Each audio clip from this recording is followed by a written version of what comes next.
할렐루야. 오후 예배 오신 우리 성도님들을 주님의 이름으로 환영하고 축복합니다. 저는 대학교 3학년 2학기 시절에 그동안 한편으로는 부담감이었고 또 한편으로는 이 뜨거움이었던 목회자의 길을 가기로 결심하게 되었습니다. 그래서 그동안 왔다 갔다 했던 이 선교단체에 이 CCC라는 이 선교단체에 다시 들어가 처음부터 훈련을 받았고, 원래 제 1전공이 이 나무를 공부하는 살림학이었습니다. 근데 목사가 되려면 이 철학을 공부해야 한다라고 해서 잘 모르지만 이 철학을 이 복수 전공을 하게 되었습니다. 그 당시 CCC에서 같이 훈련을 받고 이 사랑방이라고 하는 이 자치와 같이 이 공동 생활을 하는 이런 사랑방이 있었는데, 그때 후배 순장과 함께 이 철학과 수업을 같이 들은 적이 있습니다. 그 후배 순장의 이름은 주낙원이었습니다. 주낙원. 주낙원이라고 하면 왠지 아버지가 목사님인 것 같고 왠지 신앙이 깊어 보이는 것 같지만 이 친구의 부모님의 종교는 무교였습니다. 그런데 공교롭게도 이 아들의 이름을 낙원이라고 지었어요. 니체를 전공하신 이 철학과 교수님은 이 수업 시간에 종종 이 기독교의 독단성과 이 배타성에 대해서 이 비판하셨습니다. 어떻게 이 사랑의 하나님이 자기 자식과 같은 이 아담과 하와를 그렇게 버릴 수 있냐? 그렇게 쫓아낼 수 있냐? 어떻게 기독교만이, 왜 너희만이 왜 구원이 있다라고 그렇게 주장할 수 있느냐? 모든 인간과 생명이 이 진화의 산물인데 어떻게 무에서 유를 만들어낼 수 있냐라면서 자신이 서 계신 인본주의적, 이 무신론적 입장에 서서 이 기독교를 신랄하게 비판하셨습니다. 그리고 몇몇 학생들을 집어서 물으셨습니다. 그러면 여러 명의 학생들의 이름이 거명되기도 했지만 이 교수님의 머릿속에는 이 낙원, 이 주낙원이라고 하는 이 친구의 이름이 이 기독교 용어로 들렸던 것 같아요. 그래서 이 주낙원이라고 하는 이 후배 순장에게 여러 번 질문을 했습니다.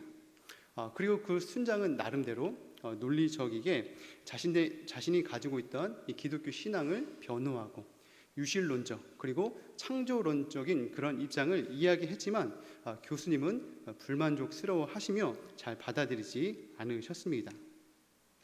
우리는 때때로 그리고 어렵지 않게 우리 주변 사람들에게 우리가 믿고 있는 바를 변호해야 하는 상황이 찾아올 때가 있습니다. 그리고 그런 상황들은 대부분 난해하고 어려운 질문들입니다. 우리가 잘 이해하지 못하고 또 우리가 잘 설명할 수 없는 당혹스러운 질문과 이 지점이 있는 것이 사실입니다. 그런데요, 이런 어려움과 이 당혹스러움이 지금만 있었던 것은 아닌 것 같습니다. 베드로전서 3장 15절 보니까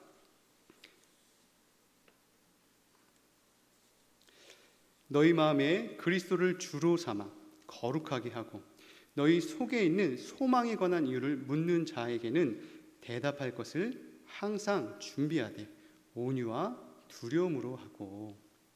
이 사도 베드로는 그의 편지를 받는 수신자들에게 너희 마음에 그리스도를 주로 삼아 거룩하게 하고 너희 속에 있는 소망에 관한 이유를 묻는 자들에게 어떻게 하라고 합니까? 너희 속에 있는 소망에 관한 이유를 묻는 자에게 대답할 것을 항상 준비하라라고 말씀합니다. 이 대답할 것을 항상 준비하라고 하신 것 보니까 이 소망에 관해서 묻는 자들도 어떻다라고 하는 것을 알 수 있으니까 소망에 관한 이유를 묻는 자들도 어느 순간이나 어느 잠깐에만 있는 것이 아니라 항상 있다는 것을 알 수 있습니다. 소망에 관한 이유를 묻는 자들이 항상 있을 것인데 이에 대해서 소망에 관한 이유를 묻는 자들에게 대답할 것을 항상 준비하고 그 태도와 자세는 온유와 두려움으로 하라라고 말씀합니다. 이곳에 계신 저와 대강교회 성도님들이 소망에 관한 이유를 묻는 자들이 우리 주변에 항상 있을 것인데 소망에 관한 이유를 묻는 자들에게 항상 대답할 것을 준비할 수 있는 저와 여러분 되시기를 주님의 이름으로 축복드립니다. 그리고 그 대답할 것을 온유와 두려움으로, 다른 말로 하면 공손함과 친절한 태도로 우리의 신앙을 변호하고 신앙을 변호할 뿐만 아니라 이 신앙을 삶으로써 변호하시는 저와 여러분 되시기를 주님의 이름으로 축복합니다.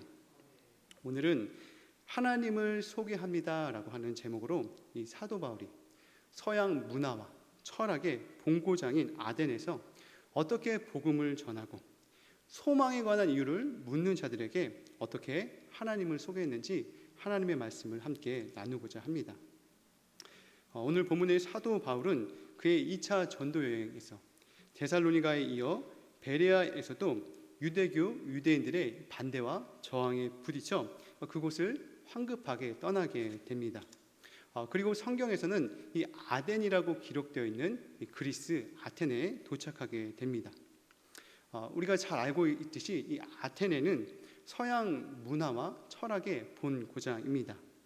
일찍이 이곳에서는 이 만 18세 이상의 이 시민들이 정치에 직접 참여하는 이 제한적, 직접 이 민주 정치가 시작되었고, 우리가 잘 아는 소크라테스, 플라톤, 아리스토텔레스 등 이 고대 철학의 거장들이 모두 이 아테네에서 왕성한 활동을 했습니다.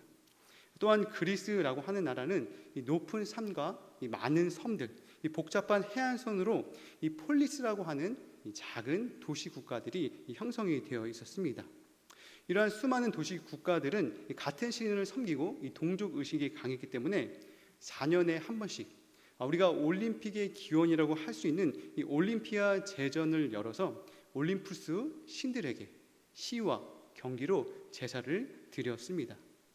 그리고 이러한 도시 국가들은 대체로 이 중앙에 높은 지역에 이 아크로폴리스라고 하는 이 신전을 만들었는데, 이 아테네에서도 유네스코 세계문화유산 1호라고 불리는 이 파르테논 신전이 우뚝 솟아 있습니다. 그리고 이 신전은 다름이 아닌 이 아테네의 수호신, 이 아테나 여신을 위해 지어진 신전이었습니다. 그리고 그 신전 아래에는 이 아고라라고 불리는 광장이 있어 당시에 아테네 시민들이 토론과 집회, 이 상업 활동을 했던 장소로 사용되었습니다. 이처럼 아테네는 일찍이 일반 시민들이 정치에 참여하는 이 민주주의가 발달하였고, 문화, 예술, 자연과학, 이 철학이 융성하게 꽃을 피운 곳이기도 하지만, 아테네를 떠받치고 있었던 중요한 문화와 사상의 핵심은 전쟁, 왕위 계승, 나라의 흥망성쇠를 관여한다라고 생각했던 올림푸스의 신들을 위한 바로 종교였습니다. 이 사도 바울이 데살로니가에 이어 이 베레아에서도 유대인들의 반대와 저항에 부딪혀 황급히 떠나 아덴에 도착했을 때, 이 사도 바울이 아덴에서 본 것이 무엇입니까? 사도행전 17장 16절, 바울이 아덴에서 그들을 기다리다가 그 성에 우상이 가득한 것을 보고 마음에 격분하여. 우리나라와 이웃하는 일본은 노벨상 배출자가 25명, 무시하지 못하는 이 선진국입니다. 그런데 한편 이 일본은 각종 미신과 우상이 가득한 우상의 나라이기도 합니다. 집이나 신전 등이 이 동네나 이 마을에서 어렵지 않게 볼 수 있으며, 각종 다양한 축제가 그들의 문화에 깊이 배어져 있습니다. 일본에는 무려 약 800만 개 이상의 잡신, 미신이 존재하고 있다라고 합니다. 기술과 문명이 첨단을 달리고 있고, 이 선진국 중에 선진국이라고 꼽히는 일본이지만, 아이러니하게도 이러한 일본에는 미신과 우상이 가득한 우상의 나라입니다. 이 아크로폴리스에 솟아오른 파르테논 신전과 에렉크레움 신전, 제우스 신전뿐만 아니라 아덴인들은 무언가 새롭고 신비한 신, 사상, 가르침이 있었으면 그것을 위한 사원과 제단을 만들어 숭배한 도시가 바로 이 아테네였습니다. 따라서 사도 바울은 아덴에서 우상이 가득한 것을 보며 무엇을 느꼈을까요? 바로 마음의 격분함을 느끼게 됩니다. 거룩한 분노가 치밀어 오르는 것이죠. 여기서 격분하다라고 하는 원어의 뜻은 이스라엘 백성들이 타락하여서 하나님께 범죄하고 부도덕한 죄에 빠졌을 때, 하나님을 버리고 우상 숭배를 했을 때, 이 북이스라엘이 사마리아에서 하나님이 아닌 다른 우상으로 대체를 했을 때 하나님이 진노하셨다라고 하는 단어를 사용해서 이 사도 바울도 그의 안에 있는 성령에 의해 하나님의 영광과 거룩하심에 대한 거룩한 분노가 불타 올랐다라고 하는 것을 뜻합니다. 그래서 사도 바울은 이 회당과 장터에서 유대인들뿐만 아니라 그곳에서 만나는 많은 사람들에게 이 복음을 전합니다. 그리고 그 당시 유명한 헬라 철학의 두 학파, 이 에피쿠로스 그리고 이 스토아 철학자들을 만나 이들에게도 예수 그리스도의 십자가의 죽음과 부활, 이 복음을 전하게 됩니다. 그리고 이들은 사도 바울에게 지금 너가 전하고 있는 것이 무엇이냐? 한번 예수와 부활에 관련돼서 우리의 귀에 다시금 들려주어라 라고 하면서 이를 아레오바고에 데리고 갑니다. 이 아레오바고는 이 아레스의 언덕이라는 뜻인데 이 아레스는 이 전쟁의 신입니다. 일반적으로 이 아레오바고는 이 법정이나 이 최고회의가 열렸던 이 장소로서 그리스가 이 도시국가를 통치했을 때 쓰였던 그런 의회 기구라고 합니다. 그런데 신약 시대에는 이 아레오바고는 이 종교와 도덕 분야에서만 권위를 행사했는데 바울은 이 아덴의 법정과 의회와 같은 곳에서 그곳에 모여 있는 지식인들에게 복음을 전하게 되죠. 그리고 사도 바울은 아레오바고에서 이 다음과 같이 말씀합니다. 사도행전 17장 22절 바울이 아레오바고 가운데 서서 말하되 아덴 사람들아 너희를 보니 범사의 종교심이 많도다. 내가 두루 다니며 너희가 위하는 것들을 보다가 알지 못하는 신에게라도 새긴 단도 보았으니 그러즉 너희가 알지 못하고 위하는 그것을 내가 너희에게 알게 하리라. 종교는 초자연적인 절대자의 힘에 의존하여서 인간 생활의 고뇌를 해결하고 삶의 궁극적인 의미를 추구하려는 것을 말합니다. 어느 시대건 어느 문화건 어느 민족이건 공통적으로 다 종교심, 이 종교가 있습니다. 왜냐하면 이 하나님께서 인간에게 이 영혼을 사모하는 마음을 주셨기 때문입니다. 하나님만이 우리 안에 들어설 그 하나님의 빈자리를 우리에게 두셨기 때문이죠. 현실적으로 다 잘 되고 일이 잘 풀리고 아무런 문제와 고통이 없다라고 해도 인간 심연에는 채워지지 않는 하나님의 빈자리가 있다라고 하는 것입니다. 그래서 여러 가지 현실적인 것을 다 채워도 하나님의 자리가 채워지지 않는다라고 하면 우리는 공허함을 느끼게 된다라고 하는 것이죠. 그래서 인간은 이러한 공허한 것을 채우기 위한 무언가를 쫓아가게 되어 있습니다. 그리고 인간 스스로의 힘으로 무언가를 쫓아간다라고 하는 것은 결국은 우상을 만들어내는 행위다라고 하는 것이죠. 이 아레오바고에 모인 사람들이 누구입니까? 그 당시 아테네 시민이고 철학자이고 지식인입니다. 그런데 이 지식인들이 만들어낸 그리고 이 그리스 신화의 신상들을 만들어 섬기는 이러한 인간의 한계들을 우리는 이 아테네를 통해서 볼 수 있다라고 하는 것이죠. 현대 사회도 어떨까요? 어떤 가게가 개업을 한다, 어떤 회사에서 무언가를 시작을 한다라고 했을 땐 돼지머리를 올려놓고 절을 하게 됩니다.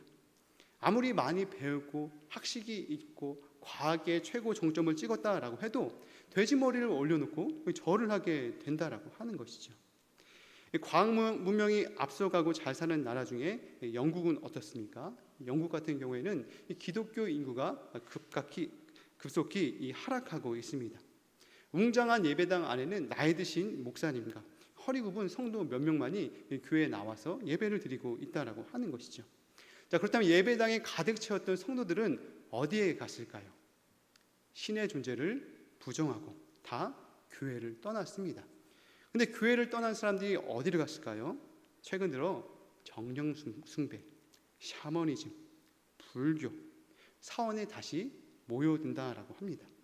인간의 양심 깊은 곳에 있는 하나님의 자리에 무언가를 채우려고 시도한다라고 하는 것이죠. 바울이 날카롭게 지적하는 것은 바로 이것입니다. 많은 신상들은 바로 하나님이 존재하고 있다라고 하는 증거입니다. 신이 존재하지 않는다라고 하면 왜 인간의 마음에 신을 향한 갈구가 있느냐라고 하는 것을 우리에게 묻고 있다라고 하는 것이죠.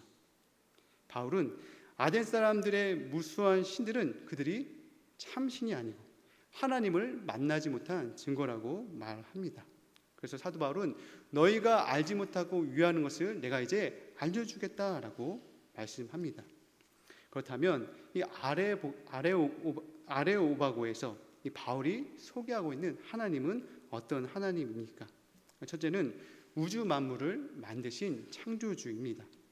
사도행전 17장 24절 우주와 그 가운데 있는 만물을 지으신 하나님께서는 천지의 주재시니 손으로 지은 전에 계시지 아니하시고 또 무엇이 부족한 것처럼 사람의 손으로 섬김을 받으시는 것이 아니니 이는 만민에게 생명과 호흡과 만물을 친히 주시는 이심이라. 독일의 종교 개혁자 이 루터가 이 모든 의욕을 잃고 의기소침해 있을 때일이라고 합니다. 그가 탈진해서 더 이상 의욕도 생기지 않고 뭔가 하고 싶은 그런 것도 다 사라지고 탈진되어 있었다고 합니다. 그런데 어느 날 외출을 하고 돌아왔는데 그의 아내된 이 폼보라 여사가 상복을 입고 있었다고 합니다. 그래서 이 루터가 깜짝 놀라서 물었다고 합니다. 여보, 어떻게 된 거요? 그러자 부인이 대답합니다. 루터의 하나님은 죽었어요. 도대체 그게 무슨 말이요? 하나님이 살아계신다면 당신이 이제껏 이렇게 오랫동안 침울하게 있을 수 없을 것 같은데 당신이 힘이 빠져서 의욕도 상실하고 당신이 믿고 있는 하나님이 죽어서 그런 것 아니요? 라고 그렇게 이야기했다고 합니다. 그래서 그 말을 들은 루터는 그 자리에서 벌떡 일어섰다고 합니다. 신앙생활에 있어서도 어떤 하나님을 믿느냐가 참 중요합니다. 바울이 말하는 하나님은 누구냐? 이 모든 우주 만물의 창조주가 되신다라고 하는 것이죠. 헬라 신의 최고 신은 이 제우스 신입니다. 그런데 이 제우스 신도 여러 신들 중에 한 신이다라고 하는 것이죠. 당시 아덴에는 약 3만 이상의 신이 존재했다라고 합니다. 그런데 바울이 말하는 이 하나님은 누구냐? 여러 신들 가운데 한 신이 아니라 그분은 유일하시고 참된 하나님, 그리고 모든 우주 만물을 창조하신 창조주가 된다라고 선포한다라고 하는 것이죠. 우리가 출애굽기에서 볼 수 있듯이 이 모세에게 하나님이 자기 스스로를 계시하실 때 무엇이라고 말합니까? 나는 스스로 있는 자이다. 하나님께서는 스스로 계셔서 어떤 것을 필요로 하거나 본인이 결핍이 있거나 어떤 것을 원하는 그것이 아니라 자기 스스로 자기 충족적으로 이 온 만물에 존재하는 분이다라고 하는 것이죠. 많은 사람들이 하나님을 인정하려 하지 않습니다. 지금도 많은 사람들이 신의 존재를 부정하며 살아가죠. 그러나 바울은 하나님께서 이 모든 우주 만물을 창조하시고 만드신 그러한 만유의 주제다라고 말씀합니다. 또한 이런 하나님은 어떤 성전이나 건물, 교회당에 갇혀있는 분이 아닌 전지전능하시고 어느 곳에서나 다 계실 수 있는 시간과 공간에 제한받지 않는 그런 무소부재한 분이다라고 이야기합니다. 둘째는 하나님은 천지의 주제입니다.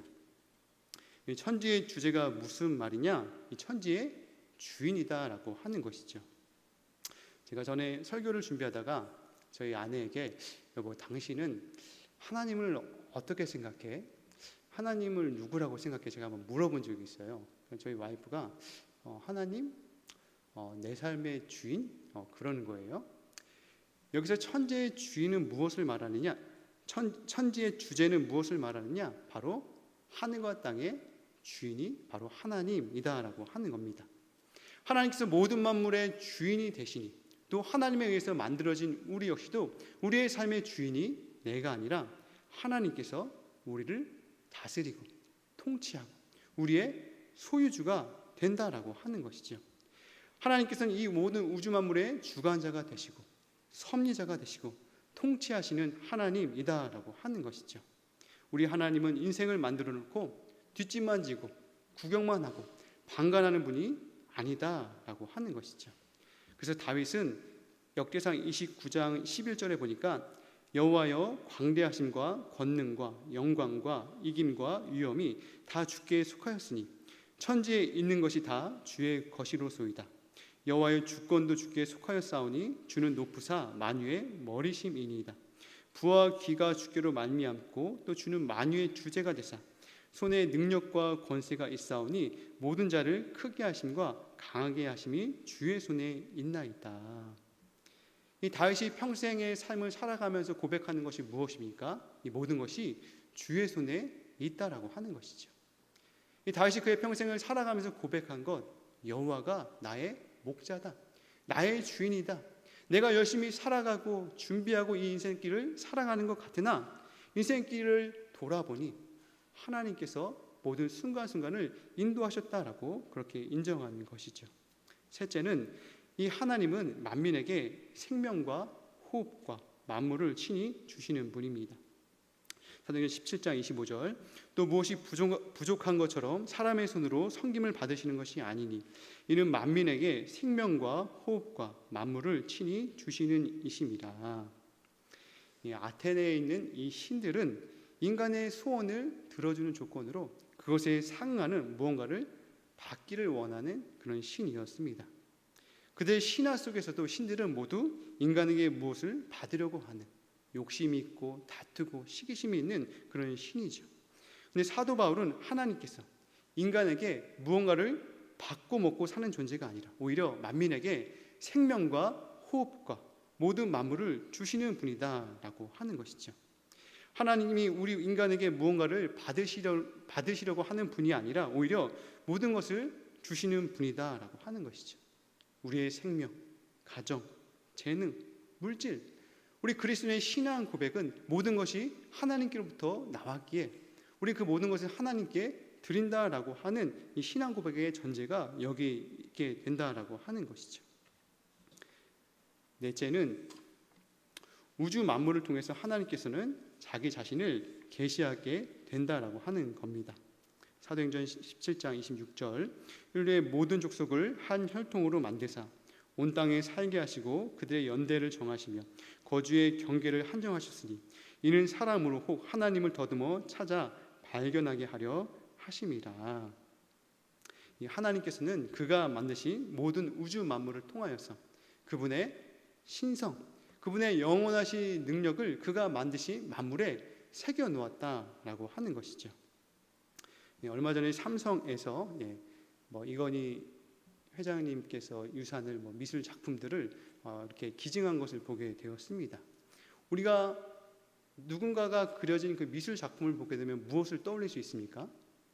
그 미술 작품을 만든 어떠한 화가를 떠올릴 수 있습니다. 이 우주 만물도 이 정교하고 복잡한 이 세계가 어떠한 법칙과 일정한 어떤 논리로 혹은 운동 법칙으로 돌아가기 위해서는 그것을 만들게 한 어떤 원인이 있어야 한다라고 하는 것이죠. 우리는 이 우주 만물을 통해서 무엇을 깨달을 수 있느냐? 이 우주 만물을 디자인하고 이것을 구성하고 설계하신 하나님을 볼 수 있다라고 하는 것이죠. 우리는 우주 자연 만물을 통해서 그래서 하나님을 찬양하게 된다라고 하는 것입니다. 그래서 우리는 여행을 갈 때 멋진 광경을 볼 때 주 하나님 지으신 모든 세계 내 마음으로 이런 찬양이 있잖아요. 우리 그리스도인은 하나님께서 만드신 우주 만물 이런 자연 세계를 보면서 하나님을 찬양하게 된다라고 하는 것이죠. 그런데 결정적인 이 계시의 사건은 무엇을 통해서 계시가 되느냐? 바로 예수 그리스도의 십자가를 통하여서 하나님께서 이 우주 만물에 그의 신성과 영원의 능력을 새겨 놓으셨지만 결정적인 사건은 무엇이냐? 바로 예수 그리스도의 십자가를 통하여서 하나님께서 인간의 몸으로 입고 온 그 사건을 결정적으로 우리에게 계시해 주셨다라고 하는 것이죠. 그래서 우리는 예수 그리스도를 통해 하나님을 알게 되고 예수님을 통해 우리는 하나님께 나아가게 된다라고 하는 것이죠. 그래서 알지 못하던 시대에는 하나님이 간과하셨으나 이제는 어떻게 하라라고 합니까? 이제는 회개하라라고 하는 것이죠. 정하신 사람으로 하여금 천하를 공의로 심판한 날을 정하시고 죽은 자 가운데서 다시 살리신 것으로 모든 사람에게 믿을 만한 증거를 주셨다라고 말씀합니다. 바로 예수님의 십자가의 죽으심과 부활을 통하여서 하나님은 이 땅에 죄악된 백성들을 구원하시고 하나님께로 가는 그 길을 열어 놓으셨다라고 하는 것이죠. 그래서 사도 바울이 아테네에서 하나님께서 정하신 그 사람을 통하여서 믿을 만한 증거를 주셨으니 너희들이 다 회개해야 한다라고 하는 회개의 메시지를 전한다라고 하는 것입니다. 말씀을 정리하도록 하겠습니다. 아테네에서 바울이 전했던 하나님은 어떤 하나님이냐? 우주 만물을 지으신 창조주 하나님, 모든 우주 만물의 주인이 되신 하나님, 그리고 하나님께서 우리에게 생명과 호흡을 주시며 이 우주 만물을 통해서 자신의 영원한 신성과 능력을 계시하시지만 결정적인 구원의 사건은 어디에서 일어나느냐? 바로 예수 그리스도를 통하여서 하나님께서는 이 땅에 자기 자신을 계시하셨다라고 하는 것입니다. 이곳에 계신 저와 여러분들이 우리가 믿고 있는 바를 이 세상 가운데 변호할 뿐만 아니라 바울이 아레오바고에서 하나님에 대해서 선언하고 그렇게 하나님에 대한 복음을 증거했던 것처럼 우리의 복음의 변호와 삶을 통하여서 그 하나님을 증거하는 저와 여러분 되시기를 주님의 이름으로 축복드립니다. 자, 기도하도록 하겠습니다. 하나님 아버지 감사합니다. 우리가 살아가는 지금 시대는 하나님 바울이 있었던 그 아덴에서 보았던 우상이 가득했던 그 시대와 크게 다르지 않는 것 같습니다. 하나님, 많은 사람들이 자기가 원하는 대로 하나님을 인정하지 않고 내 마음 내 뜻대로 자기가 원하는 우상들을 만들며 살아가고 있습니다. 하나님, 우리에게 그의 아들을 주셔서 귀한 믿음을 주신 우리에게 그리스도 예수의 복음을 변호하고 또 증거할 뿐만 아니라 우리의 삶으로 이 복음을 살아낼 수 있는 힘을 더하여 주옵소서. 하나님께서 이 과거에는 간과하셨으나 이제는 그 정하신 사람을 통하여서 회개하라라고 주님 말씀하셨듯이 우리가 이 시대에 많은 사람들이 하나님을 거부하고 모른다 할지라도 복음과 함께 고난받고 예수는 그리스도라고 하는 이 유일성을 타협하지 않고 늘 복음과 함께 주님의 십자가를 지고 주님을 따라갈 수 있도록 하나님 은혜 베풀어 주시고 성령으로 충만케 하여 주옵소서. 우리의 삶의 주인 되신 하나님을 찬양하며 살아계신 예수님의 이름으로 기도합니다. 아멘.